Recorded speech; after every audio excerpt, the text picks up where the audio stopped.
नमस्कार, हरियाणा विशेष देख रहे हैं आप, आपके साथ मैं हूं आयुष सूर्यवंशी। कोरोना वायरस संकट को लेकर प्रधानमंत्री नरेंद्र मोदी ने कई राज्यों के मुख्यमंत्रियों के साथ बैठक की।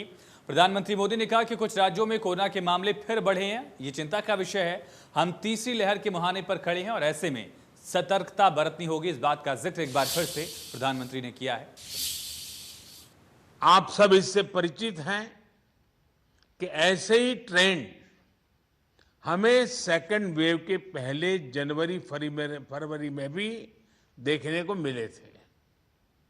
इसलिए आशंका स्वाभाविक रूप से बढ़ जाती है कि अगर स्थिति नियंत्रण में नहीं आई तो मुश्किल हो सकती है। बहुत जरूरी है कि जिन राज्यों में केसेस बढ़ रहे हैं उन्हें प्रोएक्टिव मेजर्स लेते हुए तीसरी लहर की किसी भी आशंका को रोकना होगा। साथियों, बीते 1.5 साल में देश ने इतनी बड़ी महामारी से मुकाबला आपसी सहयोग और एकजुट प्रयासों से ही किया है। सभी राज्य सरकारों ने जिस तरह एक दूसरे से सीखने का प्रयास किया है, बेस्ट प्रैक्टिसेस को समझने का प्रयास किया है, एक दूसरे को सहयोग करने की कोशिश की है और हम अनुभव से कह सकते हैं कि ऐसे ही प्रयत्नों से हम आगे इस लड़ाई में विजयी हो सकते हैं। शुरुआत में विशेषज्ञ ये मान रहे थे कि जहां से सेकंड वेव की शुरुआत हुई थी वहां स्थिति अन्य की तुलना में पहले नियंत्रण में होगी, लेकिन महाराष्ट्र और केरल में केसेस का इजाफा लगातार देखने को मिल रहा है। ये वाकई हम सबके लिए, देश के लिए एक गंभीर चिंता का विषय है। किसान नेता राकेश टिकैत ने सरकार को खुली चुनौती देते हुए कहा है कि लगता है कि अब देश में जंग होगी और उन्होंने कहा कि जब तक कृषि कानूनों को वापस नहीं लिया जाता किसान तब तक दिल्ली बॉर्डर से नहीं हटेंगे। कहाँ पहुंचे हम तो लोग से पता करने आए। बारिश हो नहीं रही, डीजल बहुत महंगा यहाँ पर पड़ रहा है, सरकार सुन नहीं रही और खेती की लागत तो बढ़ रही, क्या फसलों के दाम भी बढ़ेंगे? किसान सारे सवाल है हमारे। किसान हम जाएंगे नहीं गोपनीय पर नहीं, खुल करा के पूरे आएंगे। पब्लिक मीटिंग नहीं है, हम लोगों से जाकर मिल रहे हैं, लोग के हाल चाल जान रहे हैं। जो लोग वहाँ पे डेथ होगी जिनकी, उनके वहाँ पे जा रहे हैं। किसान आंदोलन को चलते 7 माह पूरे हो चुके हैं, लेकिन सरकार मानने को राजी नहीं है। आगे और कितना आंदोलन चलने की ये सरकार बताएगी। भाई किसान तो वापसी आएगा नहीं, किसान तो रहेगा वहीं और सरकार को बातचीत करनी चाहिए। हमने 5 सितंबर की एक बड़ी पंचायत बुलाई है, आगे का निर्णय हम उसमें लेंगे। 2 महीने का सरकार को भी टाइम है, अपना फैसला कर ले। भाई सरकार भी कर रही है, किसान भी कर रहे हैं। जंग होगी देश में, ऐसा लग रहा, युद्ध होगा, युद्ध होगा। सिरसा में गिरफ्तार 5 किसानों की रिहाई की मांग को लेकर किसानों का विरोध जारी है। किसानों ने सांसद सुनीता दुग्गल के खिलाफ एक बार फिर से विरोध प्रदर्शन किया है। सिरसा के सभी हलकों में किसानों ने विरोध दर्ज करवाया। किसानों ने कहा है कि अगर रिहाई नहीं हुई तो शनिवार को सिरसा में बड़ा विरोध प्रदर्शन होगा और इसी सिलसिले में एक और एफआईआर दर्ज की गई। दरअसल एक एएसआई ने पुलिस को शिकायत दी थी कि उसे कुचलने की कोशिश की गई थी, जिस सिलसिले में शिकायत के बाद एक और एफआईआर किसानों के खिलाफ दर्ज की गई है। इसमें 100 आरोपी बनाए गए हैं, 100 किसानों के नाम शामिल हैं। जी ਜਿਹੜਾ ਪੁਲਿਸ ਪ੍ਰਸ਼ਾਸਨ ਨੇ ਸਰਕਾਰ ਦੀ ਸ਼ਹਿ ਦੇ ਉੱਪਰ ਸਾਡੇ 6 ਸਾਥੀ ਚੁੱਕੇ ਸਿਰਸਾ ਦੇ ਉੱਪਰੋਂ ਸੁਬਾਹ 4 ਵਜੇ ਉਹਨਾਂ ਦੇ ਘਰ ਦੇ ਵੜ ਕੇ ਉਹਦੇ ਰੋਸ ਪ੍ਰਦਰਸ਼ਨ ਦੇ ਵਜੋਂ ਕੱਲ ਸਿਰਸਾ ਦੀਆਂ ਸਾਰੇ ਜਥੇਬੰਦੀਆਂ ਨੇ ਇਕੱਠੇ ਹੋ ਕੇ ਫੈਸਲਾ ਕਰਿਆ ਸੀ ਕਿ ਜਗ੍ਹਾ ਜਗ੍ਹਾ ਤੇ ਸਰਕਾਰ ਦੇ ਪੁਤਲੇ ਫੂਕੇ ਜਾਣਗੇ ਤੇ ਕੱਲ ਦੀ ਤਰੀਕ 17 ਤਰੀਕ ਨੂੰ ਸੰਯੁਕਤ ਮੋਰਚੇ ਦੇ ਵੱਡੇ ਆਗੂ ਤੇ ਪੂਰਾ ਹਰਿਆਣਾ ਸਿਰਸਾ ਦੇ ਅੰਦਰ ਇਕੱਠਾ ਹੋ ਰਿਹਾ ਉਹਨਾਂ ਸਾਥੀਆਂ ਦੀ ਰਿਹਾਈ ਦੇ ਲਈ ਇੱਕ ਵੱਡਾ ਇਕੱਠ ਕਰਿਆ ਜਾਏਗਾ ਤੇ ਪ੍ਰਸ਼ਾਸਨ ਦੇ ਦਬਾਅ ਪਾ ਕੇ ਜਿਹੜੇ ਸਾਡੇ ਸਾਥੀ ਇਹਨਾਂ ਨੇ ਗੈਰ ਕਾਨੂੰਨੀ ਤਰੀਕੇ ਦੇ ਨਾਲ ਜਿਹਨਾਂ ਦੇ ਉੱਪਰ ਦੇਸ਼ ਧਰੋਹ ਵਰਗੀ ਜਿਹੜੀਆਂ ਗੰਭੀਰ ਧਾਰਾਵਾਂ ਲਾਈਆਂ ਨੇ ਉਹਨਾਂ ਸਾਥੀਆਂ ਨੂੰ ਰਿਹਾ ਕਰਵਾਇਆ ਜਾਏਗਾ। वहीं सिरसा पुलिस ने किसानों पर एक और एफआईआर दर्ज की है। पुलिसकर्मी को गाड़ी से कुचलने के आरोप में एफआईआर दर्ज की गई। इसमें करीब 100 से ज्यादा किसानों के नाम हैं। आरोप है कि डिप्टी स्पीकर पर हमले के दौरान पुलिसकर्मियों को कुचलने की कोशिश की गई। एएसआई प्रेम कुमार ने मामले की पूरी जानकारी दी। वहीं किसान नेताओं का कहना है सरकार आंदोलन को दबाने के लिए ऐसा कर रही है। तो इस तरीके के जो मुकदमे आंदोलन को दबाने के लिए जो किए जा रहे हैं, अभी पता चला कि इन्होंने कल भी एक और एफआईआर दर्ज करवाई है कि पुलिस कर्मी की तरफ से कि मेरे ऊपर जान से मारने का हमला किया गया। मतलब ये मुकदमे बनाए जा रहे हैं क्योंकि ये सरकार जो है इस आंदोलन से पूर्ण रूप से डरी हुई है। क्योंकि आज 8 महीने हो गए दिल्ली के चारों तरफ बैठे और शांतिपूर्ण तरीके से आंदोलन चल रहा है। इस आंदोलन को दबाने के लिए सरकार बार बार ऐसे प्रयत्न कर रही है। जब भी कोई एजिटेशन होता है ये अपने बंदे सरकार बीच में छोड़ देते हैं, प्लांट कर देते हैं और वही इनके 1-2 बंदे पत्थरबाजी करके वो निकल जाते हैं और फिर उन्हीं की आड़ में किसानों के ऊपर मुकदमे बना के आंदोलन को बदनाम करने की कोशिश की जा रही है। ये उस दिन जिस दिन माननीय डिप्टी स्पीकर साहब आए थे तो उसमें हमारे कुछ मुलाजिमों की चोट भी लगी थी। तो एक मुलाजिम के जिसकी चोट लगी थी उनके स्टेटमेंट के हिसाब से हमने एक मुकदमा दर्ज किया है शरारती तत्वों के खिलाफ जिन्होंने जो है जिनके कारण जो हमारे मुलाजिमों को चोट लगी है, गाड़ी चढ़ाई गई थी, तो वो मुकदमा दर्ज किया गया है उनके खिलाफ। हरियाणा के परिवहन मंत्री मूलचंद शर्मा ने बल्लभगढ़ शहर को करीब 2 करोड़ की सौगात दी। सेक्टर 3 समेत नाहर सिंह कॉलोनी, पूर्वी चावला कॉलोनी, भगत सिंह कॉलोनी समेत कई कॉलोनियों से गंदे पानी की निकासी के लिए सीवरेज के काम पूरे कराए। कहा कि इस दौरान मुख्यमंत्री मनोहर लाल की 5 करोड़ की घोषणा जल्द पूरी होगी।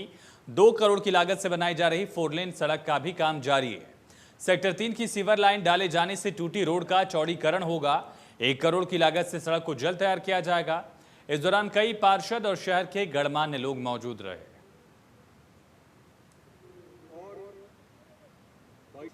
आज मुख्यमंत्री मनोहर लाल जी की जो घोषणा थी 5 करोड़ जो हर विधानसभा के उसका पूर्ण काम जो समाप्ति की तरफ है। जो लोगों की सीवर की सबसे बड़ी समस्या थी, ये 2 करोड़ की लागत से सीवर लाइन जो नई बढ़ी है और इससे पूर्वी चावला कॉलोनी या मेन बूस्टर है अपने चावला कॉलोनी का, उस पर लोड कम करने के लिए यहाँ के लोगों को लाभ मिलेगा। और ये पानी की 2 करोड़ की लागत से लाइन तैयार हुई है और आने वाले समय में जब बारिश का मौसम होगा या दूसरा होगा, यहाँ के लोग। वहीं खाद्य और आपूर्ति विभाग की लापरवाही से करोड़ों रुपए का सरकारी गेहूं खराब हो गया। गोदाम में रखे गए गेहूं के कट्टों के वजन में भी शॉर्टेज है। विभाग का अनुमान है कि करीब 1 करोड़ 15 लाख का गेहूं खराब हुआ है। विभाग के इंस्पेक्टर कपिल जाखड़ को चार्जशीट किया गया है मामले में। तस्वीरें देखने किस तरह से गेहूं सड़ा है। 1 करोड़ 15 लाख से ज्यादा कीमत का गेहूं खराब होने का अनुमान है। इस समय मौजूद हैं खाद्य पूर्ति विभाग के गोदाम में और आप मेरे पीछे देख सकते हैं ये जो सैकड़ों कट्टे जो गेहूं के यहाँ लगाए थे विभाग द्वारा, ये अब खराब हो चुके हैं। जी हाँ, करोड़ों रुपए का गेहूं विभाग की लापरवाही की वजह से खराब हो चुका है, बर्बाद हो चुका है। हम आपको दिखाएंगे कि किस क्वालिटी का है अब ये गेहूं, कि क्या ये खाने लायक बचा है। देखिए ये गेहूं अब जो पूरी तरह से सड़ चुका है, ये अब अनाज ना होकर जहर बन चुका है, जहर। ये देखिए किस तरह की स्थिति है इसकी। और यही गेहूं जो है राशन डिपो पर लोगों के लिए भेजा जाना था, लेकिन अधिकारियों की लापरवाही कहें कि अब ये खाने का अनाज जहर बन चुका है। यहाँ की कट्टों की स्थिति आप देख सकते हैं कि कितनी दयनीय स्थिति है। एक बड़ी लापरवाही है खाद्य पूर्ति विभाग की, उनके अधिकारियों की, कि किस तरह से यहाँ पर अनाज बर्बाद किया गया है। जी हाँ, करोड़ों रुपए का अनाज सरकारी अधिकारियों की लापरवाही की भेंट चढ़ा है। आप देख सकते हैं ये तमाम वो कट्टे हैं जो बारिश की भेंट चढ़े हैं और विभागीय अधिकारियों की लापरवाही की भेंट चढ़े हैं। यहाँ पर जो गेहूं है वो बिल्कुल कच्ची जमीन पर लगा दिया गया था। हालांकि विभाग की तरफ से निर्देश होते हैं जो गेहूं का स्टॉक है वो पक्की जमीन पर लगाया जाता है, बाकायदा क्रेट लगाई जाती है। लेकिन आप देख सकते हैं कि किस तरह से यहाँ कच्ची जमीन पर विभागीय अनुमति के बिना ये सैकड़ों कट्टे यहाँ लगा दिए जाते हैं और उसके बाद ये गेहूं अब बर्बाद हो चुका है। हमारे साथ यहाँ पर जो इस गोदाम की जिम्मेवारी संभालते हैं उनसे जानेंगे कि क्या वजह रही है कि इतना गेहूं कैसे खराब हो गया। क्या नाम है जी आपका? प्रेम जी, कब से हो आप यहाँ? 2 साल से। 2 साल से आप ही देख रेख कर रहे हैं। हाँ, तो ये ऐसी स्थिति क्यों हुई इसकी? ये नीचे के आगे कच्चे का तो निचले वाला कट्टा तो खराब हो गया। ये होगा ये तो क्रेट बैठेगी तो पानी लगेगा तो वो तो खराब होगा। तो कितने कट्टे खराब हम देख रहे हैं? काफी है, ऊपर भी जो है वो भी कट्टे गेहूं सड़ चुका है सारा। पुरानी तरपाल है, 3 साल की पुरानी तरपाल है। तरपाल फट गई तो पानी थोड़ा बहुत अंदर जाओगे। हाँ, टेप टाप लगाया कभी देखिए आपने? थोड़ा बहुत पानी निकल गया, ऊपर कट्टा खराब हो गया। फिर टेप लगाई हमने, सुखाया इसको, फिर दड़ा बना करके वहाँ अलग से छाट दिया। तो ये पूरा जो चट्टा हमने देखा है इसमें तो काला गेहूं है, बदबू है इसमें से। कौन से में? ये जो दड़े वाली बात कर रहे हैं आप, इसमें बदबू कहाँ? एक दो चार कट्टे होंगे। तो ये गेहूं आपको देख लग सकता है ये बचा है खाने लायक? बचा तो नहीं है जी, ये तो नीचे वाला है। नीचे वाला ये इसको पशु खा सकते हैं? इसको तो कुछ नहीं खा सकते, कोई नहीं खा सकता। ऐसे कितने कट्टे हैं जो बर्बाद है? ये 10-20 कट्टे हैं जी, ज्यादा नहीं है। नहीं, ये जो निचली आप जो लेयर कह रहे हैं, अभी तक तो इसकी सफाई नहीं हुई है। देखो जी, यहाँ पे भी 2 कट्टे नीचे लग रहा है जी, वो खराब है, बाकी खराब। तो ये क्या, ये जो यहाँ ये पड़ा, ये क्या ये क्या? ये तो मिट्टी पड़ी थी, तो काला दाना था वो अलग छाट दिया। ये देखिए, ये वो गेहूं है, ये गेहूं है। जी हाँ, देखिए ये गेहूं है, सरकारी गोदाम का गेहूं है जो अब शायद राख और जहर बन चुका है। ये यहाँ पर डाला गया है ताकि जो यहाँ लापरवाही बरती गई है उस पर कहीं ना कहीं पर्दा डाला जा सके, लेकिन ये एक बड़ी लापरवाही है खाद्य पूर्ति विभाग की और यहाँ तैनात रहे अधिकारियों की कि करोड़ों रुपए का गेहूं जो उनकी कारगुजारियों के चलते बर्बाद हुआ है। करनाल से महेंद्र सिंह, इंडिया न्यूज, हरियाणा। मेघोहाना में नहर टूटने से करीब 200 एकड़ फसल जलमग्न हो गई। अहमदपुर मांझा गांव के पास ड्रेन नंबर 8 की पटरी का 10 फीट का टुकड़ा टूट गया। ड्रेन की सफाई न करने की वजह से ये कारण बताया जा रहा है कि नहर टूटी है। पानीपत में भी नहर टूटने से 60 एकड़ फसल बर्बाद हो गई। सनौली क्षेत्र के गांव छाजपुर कला में ड्रेन नंबर 2 के तटबंध से कटाव होने की वजह से नहर का हिस्सा टूट गया। सूचना पर सिंचाई विभाग के एसडीओ टीम के साथ पहुंचे, जिसके बाद नहर के टूटे हिस्से की मरम्मत का काम शुरू करवाया गया है।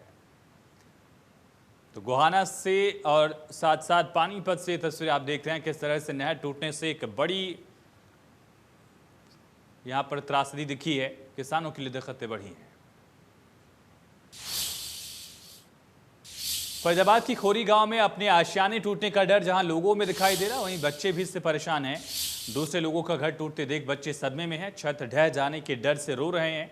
रोते हुए बच्चों का कहना है कि कोरोना के चलते पहले पढ़ाई नहीं कर पा रहे थे, अब उनका मकान टूट रहा है जिससे उनकी पढ़ाई ही बंद हो जाएगी।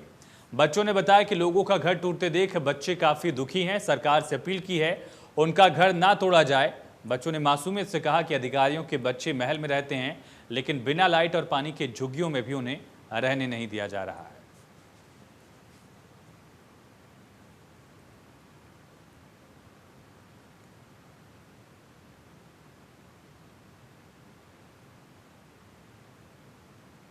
तो तस्वीर आप देख रहे हैं। दरअसल सुप्रीम कोर्ट के आदेश के बाद लगातार ये अतिक्रमण हटाने की कार्रवाई चल रही है। अवैध कॉलोनी जो थी उनको ढाया जा रहा, लेकिन इनमें रहने वाले बच्चों का भी अपना एक मर्म है, अपना एक दर्द है।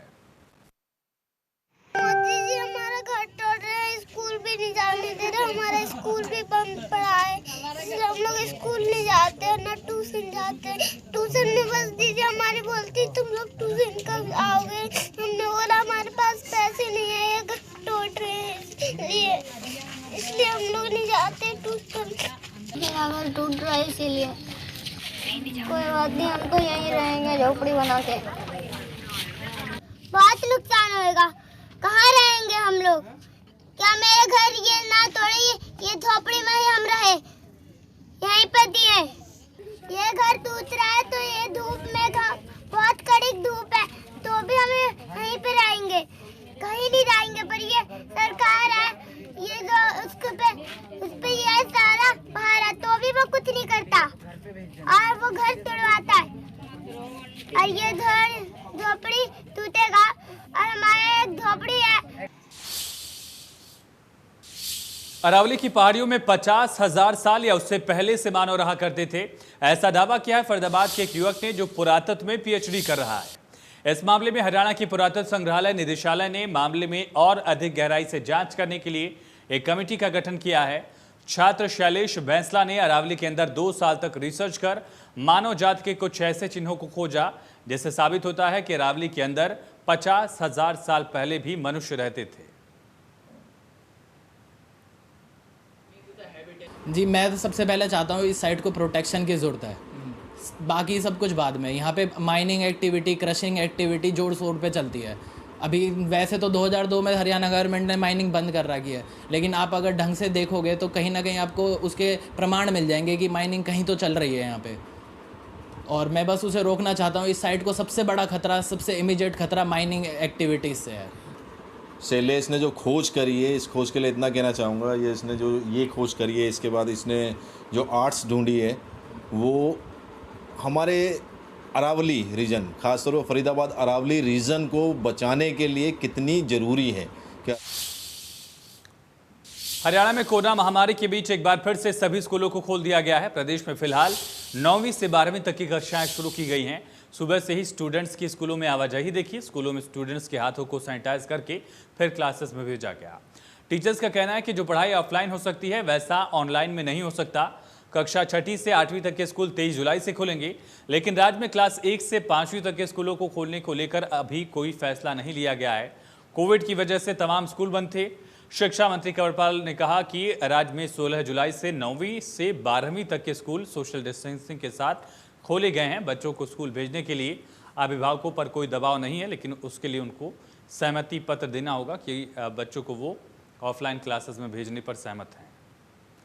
तमाम जिलों की तस्वीरें देख रहे हैं। Gurugram, Bhiwani, Karnal, Kaithal, Faridabad, Radaur, Sonipat, Sirsa social distancing, mask, sanitisation को साथ लेकर स्कूलों को खोला गया है। अलग अलग टाइम पर अलग अलग क्लासेस चली हैं।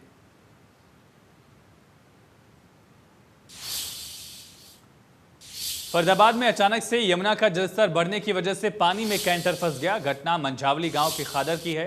पुलिस और आसपास के लोगों की मदद से मशक्कत के बाद कैंटर चालक को बाहर निकाला गया। कैंटर चालक नोएडा के बिसरख गांव का रहने वाला है।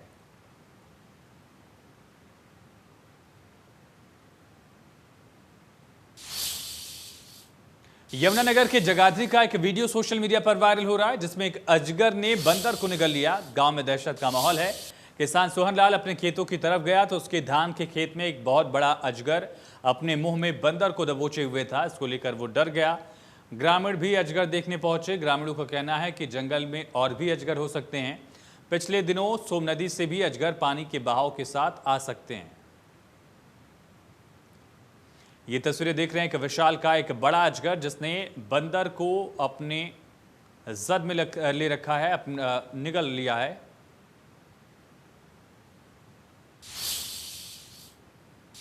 और इसी के साथ हरियाणा विशेष में इतना ही, लेकिन खबरें लगातार जारी हैं। बने रहिए इंडिया न्यूज़ हरियाणा के साथ।